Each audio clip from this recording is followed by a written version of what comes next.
সুপ্রভাত বন্ধুরা। আজ 30 জানুয়ারি বৃহস্পতিবার। শুরু করছি চিন্তনের মুখ্য বার্তা। আজকের আন্তর্জাতিক খবর। ব্রাজিলের অভিবাসীদের হাতকড়া পরিয়ে ফেরত পাঠানোর বিষয়টা ব্রাজিল সরকার মোটেই ভালোভাবে নিচ্ছে না। ব্রাজিলে নিযুক্ত মার্কিন রাষ্ট্রদূত গ্যাব্রিয়েল এসকোবারকে ডেকে পাঠালো ব্রাজিল সরকার। যুক্তরাষ্ট্র থেকে কলম্বিয়ায় অভিবাসীদের ফেরত পাঠানো নিয়ে দুই দেশের মধ্যে বড় ধরনের উত্তেজনার মধ্যেই আমেরিকার রাষ্ট্রদূতকে ডেকে পাঠানোর ঘটনাকে খুব গুরুত্ব দিয়ে দেখছে আন্তর্জাতিক দুনিয়া। হামাস ইসরায়েল 15 মাসের যুদ্ধ আপাতত বন্ধ। ইসরায়েল সেনা প্রত্যাহারের পরের দিন 2 লাখের বেশি ঘরছাড়া প্যালেস্তাইনবাসী ঘরে ফিরেছেন, কিন্তু তাদের সবার মুখে একরাশ হতাশা, আমাদের বাড়ি কই। গাজার উত্তরাঞ্চল আজ বিশাল এক ধ্বংসস্তূপ। তার মধ্যেই হাজার হাজার মানুষ রাস্তা ধরে সারি বেঁধে ফিরছেন, চিৎকার করে আনন্দ প্রকাশ করছেন। আপাতত সবার জন্য তাঁবুর ব্যবস্থা করছেন হামাস স্বেচ্ছাসেবকরা। প্যালেস্তাইন সরকার জরুরি ভিত্তিতে জল আর বিদ্যুতের ব্যবস্থা করতে ব্যস্ত। সৌদি আরবে এক পথ দুর্ঘটনায় মৃত 9 জন ভারতীয় নাগরিক। সৌদির পশ্চিমে জিজান শহরের কাছে এই দুর্ঘটনা ঘটে। বুধবার সৌদির রাজধানী জেদ্দায় অবস্থিত ভারতীয় হাই কমিশন এই মর্মান্তিক খবর জানিয়েছে। দূতাবাস জানিয়েছে নিহতদের পরিবার এবং সৌদি কর্তৃপক্ষের সঙ্গে যোগাযোগ রাখছে তারা। দুতরফকেই তারা পূর্ণ সহযোগিতা করছে। স্থানীয় প্রতিবেদনে বলা হয়েছে এই দুর্ঘটনায় 9 জন ভারতীয় নাগরিকের মৃত্যুর পাশাপাশি আরও 11 জন ভারতীয় নাগরিক আহত হয়েছেন। জিজানের এক হাসপাতালে আইসিইউতে ভর্তি করানো হয়েছে তাদের।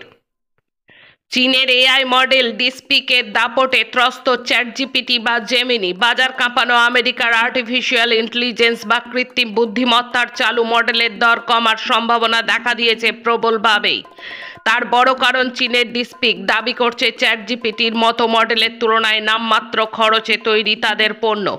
পরিস্থিতির জেরে বিবৃতি দিতে হয়েছে মার্কিন যুক্তরাষ্ট্রের রাষ্ট্রপতি ডোনাল্ড ট্রাম্পকে। আমেরিকা নিজেদের চিপ চীনে রপ্তানিতে কড়াকড়ি শুরু করেছে আগেই। ট্রাম্পের প্রশাসন নিষেধাজ্ঞা জমাট করার বার্তা দিয়েছে, সেসব সত্ত্বেও চীনের এই সংস্থার তাক লাগিয়ে দিয়েছে। আন্তর্জাতিক মহাকাশ স্টেশনে 7 মাসেরও বেশি সময় ধরে আটকে রয়েছেন 2 নভশ্চর সুনিতা উইলিয়ামস এবং বুচ উইলিয়মোর। তাদের দেশে ফেরাতে এবার ভ্যানকুভার ইলন মাস্ককে নির্দেশ দিলেন আমেরিকার প্রেসিডেন্ট ডোনাল্ড ট্রাম্প। বুধবার ইলন জানিয়েছেন তার সংস্থা স্পেস এক্সের মহাকাশযানে করে মহাকাশ থেকে 2 নভশ্চরকে দ্রুত ফেরানোর নির্দেশ দিয়েছেন ট্রাম্প। আসছি দেশের খবরে। মাইক্রোফিন্যান্সের জুলুম বন্ধে অর্ডিন্যান্স আনছে কর্ণাটক। ক্ষুদ্র ঋণ সংস্থা বা মাইক্রোফিন্যান্স কোম্পানির দৌরাত্ম্য সামলানো মাথা ব্যথা হয়ে গিয়েছে কর্ণাটক সরকারের। একের পর এক হেনস্থার অভিযোগে সরগরম রাজ্য। কর্ণাটকের স্বরাষ্ট্রমন্ত্রী জি পরমেশ্বর জানিয়েছেন পরিস্থিতি সামাল দিতে অর্ডিন্যান্স আনা হচ্ছে। বুধবার ভোরে প্রয়াগরাজের মহাকুম্ভে পদপিষ্ট হয়ে অন্তত 30 জন পুণ্যার্থীর মৃত্যু হয়েছে, গুরুতর আহত কমপক্ষে 60 জন। উত্তরপ্রদেশ সরকারের দাবি, মৌনী অমাবস্যার শাহী স্নান উপলক্ষে কয়েক কোটি পুণ্যার্থী ত্রিবেণী সঙ্গমে ভিড় জমিয়েছিলেন। মঙ্গলবার রাত থেকেই ঘাটের কাছে অতিরিক্ত ভিড়ের চাপে ব্যারিকেড ভেঙে পড়ে। হুড়োহুড়ির মধ্যে অনেকেই পড়ে যান, তাদের মারিয়ে এগিয়ে যান অন্যরা। গুরুতর আহত পুণ্যার্থীদের উদ্ধার করে দ্রুত হাসপাতালে পাঠানো হয়। কুম্ভমেলার বিশৃঙ্খলা সামলাতে আধা সেনা, এনএসজি এবং ঘোড়সওয়ার পুলিশ নামালো উত্তরপ্রদেশ প্রশাসন। উল্লেখ্য, গোটা বিষয় প্রশাসনিক গাফিলতি সামনে এসেছে বলে দাবি করা হচ্ছে বিরোধীদের পক্ষ থেকে। যমুনার জলে বিষ, এই প্রসঙ্গে উত্তপ্ত দিল্লির নির্বাচনী আবহাওয়া। মঙ্গলবার নির্বাচন কমিশন বিজেপির অভিযোগের প্রেক্ষিতে যমুনা সংক্রান্ত প্রচার নিয়েই নোটিশ পাঠিয়েছে আম আদমি পার্টির জাতীয় আহ্বায়ক অরবিন্দ কেজরিওয়ালকে চিঠি পাঠিয়ে বলেছে বিষ মেশানোর প্রমাণ দিতে হবে, নয়তো আইনি ব্যবস্থার মুখে পড়তে হবে। এদিকে বুধবারই দিল্লির মুখ্যমন্ত্রী এবং আপ নেত্রী আতিশিকে একই বিষয়ে চিঠি পাঠিয়েছেন দিল্লির উপরাজ্যপাল। আতিশি জবাবে বলেছেন যমুনার জলে অ্যামোনিয়ার মাত্রা বিপদসীমার তুলনায় 700% বেশি। ইঞ্জিনিয়ার তরুণীকে ধর্ষণ এবং খুনের মামলায় ফাঁসির সাজা দিয়েছিল বোম্বে হাইকোর্ট। সেই অভিযুক্তকে বেকসুর খালাস করে দিয়েছে সুপ্রিম কোর্ট। মহারাষ্ট্রের ওই ঘটনায় হাইকোর্টের রায়কে চ্যালেঞ্জ করে সুপ্রিম কোর্টের দ্বারস্থ হন অভিযুক্ত। মঙ্গলবার সুপ্রিম কোর্টের 3 বিচারপতির বেঞ্চ অভিযুক্তকে বেকসুর খালাস করে দেন। শীর্ষ আদালতের রায় শুনে ভেঙে পড়েছেন মৃতার বাবা। কি করবেন বুঝে উঠতে পারছেন না। গুপ্ত ঋণের বোঝায় ভারতের অর্থনীতি নড়বড়ে, উদ্বেগ আইএমএফের রিপোর্টে। সম্প্রতি বিষয়টি নিয়ে বিস্তৃত গবেষণা চালিয়েছে ইন্টারন্যাশনাল মনিটারি ফান্ড।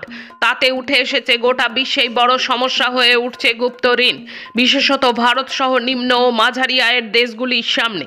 ভারতে গুপ্ত ঋণ ইতিমধ্যেই বড় চ্যালেঞ্জ হয়ে উঠেছে। এখনই ভারতের সরকারি ঋণের পরিমাণ মোট আভ্যন্তরীণ উৎপাদন জিডিপির 83% পৌঁছে গিয়েছে। এর সঙ্গে বিরাট পরিমাণ গুপ্ত ঋণকে যোগ করা হলে বাস্তবের খুবই খারাপ চিত্র সামনে চলে আসবে। এখন রাজ্যের খবর। গুলেনবেরি সিন্ড্রোমে মৃত্যু এবার বাংলায়। এনআরএস হাসপাতালে মৃত্যু হয়েছে আমডাঙ্গার 17 বছরের কিশোরের। এখানেই শেষ নয়, রাজ্যের জিবি সিন্ড্রোমে আক্রান্ত হয়ে আরও এক কিশোরের মৃত্যুর খবর সামনে এলো। গত 26শে জানুয়ারি জগদ্দলের কিশোরের মৃত্যু হয় বিসি রায় শিশু হাসপাতালে। এই মুহূর্তে আকস্মিকভাবে ছড়িয়ে পড়েছে স্নায়ুর এই অটো ইমিউন ডিসঅর্ডার। অবশেষে ট্যাপকাণ্ডের অন্যতম মাস্টারমাইন্ড তথা তৃণমূল শিক্ষা সেলের চোপড়া ব্লক সভাপতি মমতাজুল ইসলামকে গ্রেপ্তার করল ইসলামপুর জেলা পুলিশ। ট্যাপকাণ্ডের অন্যতম প্রধান ষড়যন্ত্রী হিসেবে রাজ্যের বিভিন্ন জেলা পুলিশের নজরে ছিলেন এই তৃণমূল নেতা তথা চোপড়ার মাঝিয়ালি হাই স্কুলের ভারপ্রাপ্ত প্রধান শিক্ষক মমতাজুল ইসলামের বিরুদ্ধে পুলিশ প্রায় 3 মাস থেকে হন্যে হয়ে খুঁজে বেড়ায় এই তৃণমূলের নেতাকে। সন্দেশখালীতে গণধর্ষণ কাণ্ডের তদন্তের জন্য বিশেষ তদন্তকারী দল বা সিট গঠনের নির্দেশ দিয়েছে কলকাতা হাইকোর্ট। সিটের মাথায় থাকবেন লালবাজারের হোমিসাইড শাখার সহকারী পুলিশ কমিশনার বীরেশ্বর চট্টোপাধ্যায়। আদালত জানিয়েছে এই সিটের সদস্য হবেন বাদুড়িয়ার এসডিপিও রাহুল মিশ্রও। কলকাতা হাইকোর্টের বিচারপতি তীর্থঙ্কর ঘোষের এজলাসে সন্দেশখালী মামলার শুনানি ছিল বুধবার। পুরনো জিনিসপত্র কেনাবেচার ওয়েবসাইট ব্যবহার করে একের পর এক প্রতারণা করেছেন এমনই অভিযোগে মোট 7 জনকে গ্রেপ্তার করল বাঁকুড়া পুলিশ। বৃদ্ধার সই নকল করে 17 লাখ লোপাট। যাদবপুরে গ্রেপ্তার স্টেট ব্যাংকের ডেপুটি ব্রাঞ্চ ম্যানেজার। শেষে খেলার খবর। সাম্প্রতিক সময়ে ডার্বি মানেই অধিকাংশ ক্ষেত্রে জয়লাভ করেছে মোহনবাগান, সেটা বড়দের হোক বা ছোটদের। তবে রিলায়েন্স ফাউন্ডেশন ডেভেলপমেন্ট লিগে গোলশূন্য ড্র হলো ইস্টবেঙ্গল মোহনবাগান ম্যাচ। অসংখ্য গোলের সুযোগ তৈরি করেও ফায়দা তুলতে পারল না সবুজ মেরুনের ছোটরা। তবে নৈহাটিতে ড্র করেও পূর্বাঞ্চল থেকে পরের রাউন্ডে চলে গেল 2 প্রধানই। সেই সঙ্গে পরের রাউন্ডে গেল ডায়মন্ড হারবারও। নিজেদের স্পিন অস্ত্রে নিজেরাই কাবু টিম ইন্ডিয়া। আগে এই সমস্যা ছিল টেস্ট ফরম্যাটে, এবার টি20তেও একই হতাশার পুনরাবৃত্তি। রাজকোটে নিজেদের পাতা স্পিনের ফাঁদে ফেসে গেল টিম ইন্ডিয়া। তৃতীয় ম্যাচে ইংল্যান্ডের কাছে 26 রানে হারতে হলো ভারতকে। আজকের মুখ্য বার্তা এই পর্যন্ত। নমস্কার।